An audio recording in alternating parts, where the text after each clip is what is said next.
सो अगर class 10th काफ़ी important question है एपी का, आपके वेरी इंपॉर्टेंट क्वेश्चन में से आता है, find the sum of odd numbers between 0 and 50। हमें क्या करना है, सम निकालना है, सम निकालना है ऑड नंबर्स का बिटवीन 0 to 50। तो 0 to 50 में जितने भी ऑड नंबर्स आएंगे उनका सम हमें निकालना है।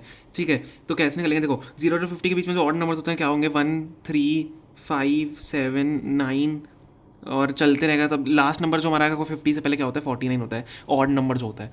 ठीक है, तो ये हमने क्या किया, यहाँ पे एपी बना लिया, इसको एपी वाले उससे सॉल्व करेंगे। तो हमें क्या निकालना है, मेनली सम निकालना है। अब मेरे को ये नहीं पता कि इसके बीच में नंबर ऑफ टर्म्स कितनी है। इसके बीच में आपको पता है कि ये 9 से लेकर आप जब 49 तक, 1 से लेकर 49 तक जाओगे तो इसके बीच में कितनी टर्म्स आ रही हैं ऑड नंबर की, नहीं पता। तो सबसे पहले हमें नंबर ऑफ टर्म्स निकालनी पड़ेगी which is equal to N. तो हमें एन सबसे पहले यहाँ पे कैलकुलेट करना पड़ेगा, देन हम जाके एस एन निकालेंगे, सम निकालेंगे। ठीक है, तो हमें क्या क्या गिवन है, ए यहाँ पे कितना है 1, फर्स्ट टर्म हमारी 1 है।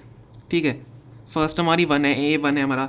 कॉमन डिफरेंस कितना है, कॉमन डिफरेंस देखो 2 का आ रहा है, डिफरेंस यहाँ पे कितना आ रहा है, 2 का आ रहा है, तो डिफरेंस यहाँ पे 2 हो जाए कॉमन डिफरेंस। और हमारी जो लास्ट टर्म है, हम यहाँ पे एल यूज़ करेंगे लास्ट टर्म के लिए, आप ए एन भी कर सकते हो, एल हम यूज़ करेंगे विच इज़ 49। ठीक है, लास्ट हमारी क्या है, 49 है। अब क्या करेंगे, A plus N minus one D वाला फॉर्मूला लगाते हैं। ठीक है, तो L is equal to A plus N minus one D, या आप A N is equal to A plus N minus one D भी लगा सकते हो। ठीक है, जो आपको कंफर्टेबल हो, लेकिन एल वाला क्योंकि करेंगे कि सम में हम क्या करेंगे, हम एल वाला फॉर्मूला यूज़ करेंगे, लास्ट टर्म वाला फॉर्मूला यूज़ करेंगे। तो हम इसमें भी ये वाला फॉर्मूला प्रीफर करेंगे, ये वाले फॉर्मूले से चलते हैं। तो एल हमारे पास क्या है 49 इज इक्वल टू ए हमारे पास क्या है 1 प्लस हमें एन निकालना है एन माइनस वन डी। तो सबसे पहले हम क्या करें, हमें नंबर ऑफ टर्म्स निकाल रहे हैं, देन हम उसका सम निकालेंगे। डी हमारे पास क्या है, हमारे यहाँ पे 2 है। ठीक है, तो इसको कैलकुलेट करेंगे। तो 49 is equal to 1 plus 2n minus 2। तो 49 is equal to minus 1 plus 2n। ठीक है, नॉर्मल सिंपल सी कैलकुलेशन है। तो 2n इज इक्वल टू 50 हो जाएगा। तो n की वैल्यू कितनी आ गई 25, मतलब 25 टर्म्स जो होंगी 1 से लेकर 49 के बीच में होंगी इस एपी में। समझ में आ गया, इसका मतलब टोटल नंबर ऑफ टर्म्स कितनी है 25 है हमारे पास, मतलब आधी ही है, 50 का आधा ही है एक तरीके से। ठीक है, तो 25 टर्म्स है हमारे पास। तो अब हम क्या करेंगे, अब सम निकालेंगे। सम कैसे निकालेंगे, ध्यान से देखना। फॉर्मूला क्या होता है एस एन वाला, एस एन वाला फॉर्मूला क्या होता है, S N is equal to N by two. अब देखो हम एल वाला फॉर्मूला यूज़ कर रहे हैं, तो ए प्लस एल, ये वाला फॉर्मूला यूज़ करूँगा मैं। N S N is equal to काफ़ी इंपॉर्टेंट फॉर्मूला है, S N is equal to N by two A plus L, क्योंकि हमारे पास लास्ट टर्म है। ठीक है, तो पूरे आपको आप N plus A N N by two two A plus N minus one D वाले यूज़ कर सकते हो, उससे कोई प्रॉब्लम नहीं है, पर ये ईजी होगा हमारे लिए।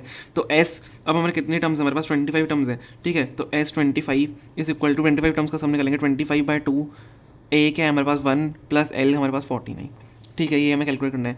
तो एस 25 इज इक्वल टू 25/2 है हमारे पास, 25/2 25 40 50 हो जाएगा। तो 25 इंटू 50/2 हो रहा है। ठीक है, 25 इंटू 50/2 हो रहा है। तो S25 की यहाँ से वैल्यू क्या आ जाएगी, जब कैलकुलेट करोगे तो 25 इंटू 25 50 से 25 कट जाएगा। ठीक है, तो 25 इंटू 25 हो रहा है। तो S25 जो हमारा होगा सम ऑफ 25 टर्म्स जो हमारी टोटल है कितना आ जाएगा, 625 आ जाएगा।